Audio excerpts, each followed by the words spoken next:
Village food with Rupsana. আমি সেই রূপসানা আবারও হাজির হলাম প্রত্যেক দিনের মতন দারুণ স্বাদের এগ মশলা রেসিপি নিয়ে। দেখতে পাচ্ছেন বন্ধুরা, আমার এখানে এগ মশলা রেসিপিটা কত সুন্দর লোভনীয় দেখাচ্ছে, দেখে লোভ লাগছে না?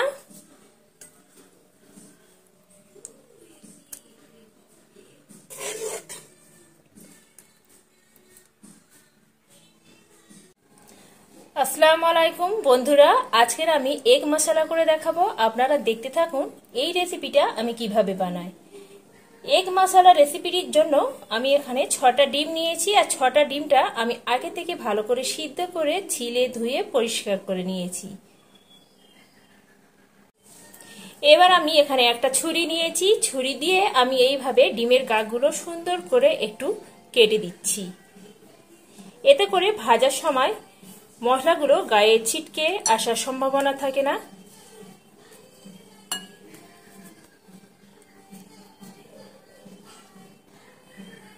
ডিমগুলো আমি এখানে সুন্দরভাবে গাগুলো কেটে নিয়েছি। এবার আমি ডিমটা ম্যারিনেট করে নেব। তার জন্য দিয়ে দেব স্বাদ অনুযায়ী নুন, দিয়ে দেব 1 চুটকি হলুদের গুঁড়া, 1 চুটকি লঙ্কা গুঁড়া দিয়ে এবার ডিমগুলো হাত দিয়ে সুন্দর করে আমি এইভাবে মেখে নিচ্ছি। ডিমগুলো আমার সুন্দর করে ম্যারিনেট করে নিয়েছি। এবার আমি ডিমগুলো ভেজে নেব। ডিমগুলো ভাজার জন্য আগে থেকে একটা কড়া বসিয়ে দিয়েছি। এবার আমি কড়ার মধ্যে পরিমাণ মতো সরিষার তেল দিচ্ছি। সরিষার তেলগুলো আমার গরম হয়ে গেলে ডিমগুলো আমি ভেজে নিচ্ছি।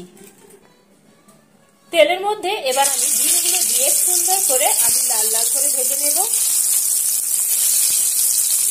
সমস্ত ডিমগুলো আমার এখানে দেওয়া হয়ে গেছে। এবার আমি নেড়ে ছেড়ে লাল লাল করে ভাজা করে নিতে হবে। এখানে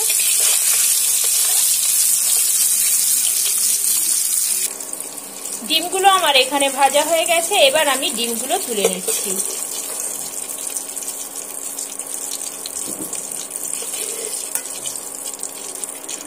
তেলের মধ্যে আমি এখানে 1 চা চামচ কাঁচা জিরা নিয়েছি। কাঁচা জিরাটা তেলের মধ্যে দিয়ে দিলাম, দিয়ে একটু ভাজা ভাজা করে নেব। কাঁচা জিরাটা ভাজা হয়ে গেলে এর সঙ্গে যোগ করে দেব 3টা কুচনো পেঁয়াজ। পেঁয়াজটা আমি ভালো করে ভেজে নেব। পেঁয়াজটা আমি এখানে লাল লাল করে ভেজে নিয়েছি। এবার আমি এর সঙ্গে যোগ করে দেব কিছু শুকনো মশলা। দিয়ে দেব 1/2 চা চামচ ধনিয়ার গুঁড়া, আর 1/2 চা চামচ জিরা আর মরিচের গুঁড়া,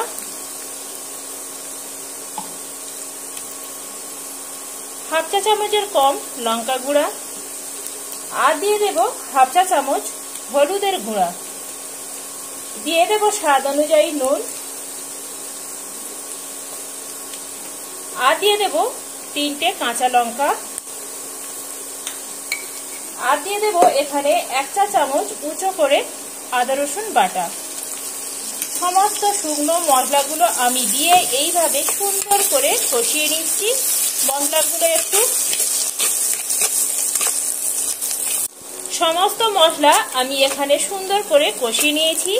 এবার আমি এর সঙ্গে যোগ করে দেব 75 থেকে 100 গ্রাম কাজু বাদাম বেটে রেখেছিলাম। সেই কাজু বাদামটা আমি এই মশলার মধ্যে দিয়ে দিলাম। দিয়ে আমি আবারও সুন্দর করে এটা কষিয়ে নিচ্ছি যতক্ষণ না কাঁচা আদা রসুনের গন্ধ চলে যাচ্ছে আর মশলাটা সুন্দরভাবে কষে যাচ্ছে আর কড়া থেকে সুন্দরভাবে তেলটা রিলিজ হচ্ছে, ততক্ষণ ধরে আমার এখানে কষিয়ে নিতে হবে। দেখতে পাচ্ছেন বন্ধুরা, এখানে সমস্ত মশলা আর বাদামটা দিয়ে আমি কষিয়ে নিয়েছি আর সুন্দরভাবে কষানো হয়ে গেছে আর কড়া থেকে তেলও রিলিজ হয়ে গেছে। যে আমি কাজু বাদামের বাটি রেখেছিলাম সেই বাটি মেপে আমি এখানে 1 বাটি পানিও অ্যাড করে দিলাম। পানিটা দিয়ে আমি এইভাবে খুন্তি দিয়ে একটু নাড়াচাড়া করে নিলাম।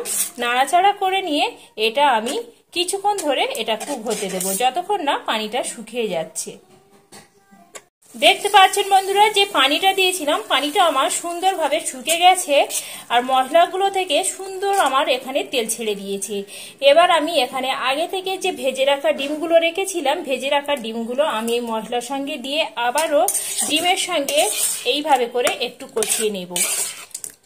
এবার আমি এর সঙ্গে যোগ করে দেব সুন্দর একটা রঙের জন্য হাফ চা চামচ লাল কাশ্মীরি লঙ্কার গুঁড়ো।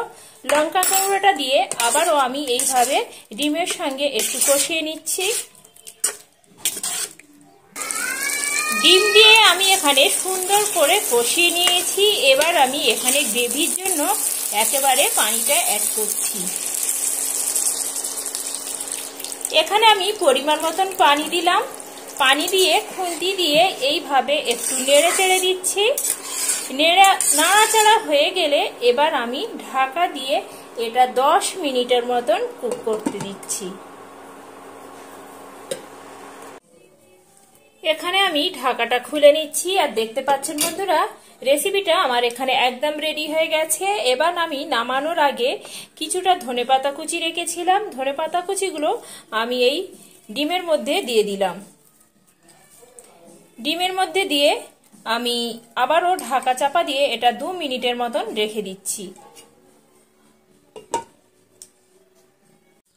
এখানে আমি ঢাকাটা তুলে নিচ্ছি আর রেসিপিটা আমার এখানে একদম রেডি হয়ে গেছে। আর দেখতে পাচ্ছেন বন্ধুরা কত সুন্দর লোভনীয় দেখাচ্ছে। যেমন সুন্দর লোভনীয় দেখায় তার থেকে আরো টেস্টি হয় বন্ধুরা খেতে। এইভাবে হলো বন্ধুরা আমার মতন করে একবার বানিয়ে দেখতে পারেন।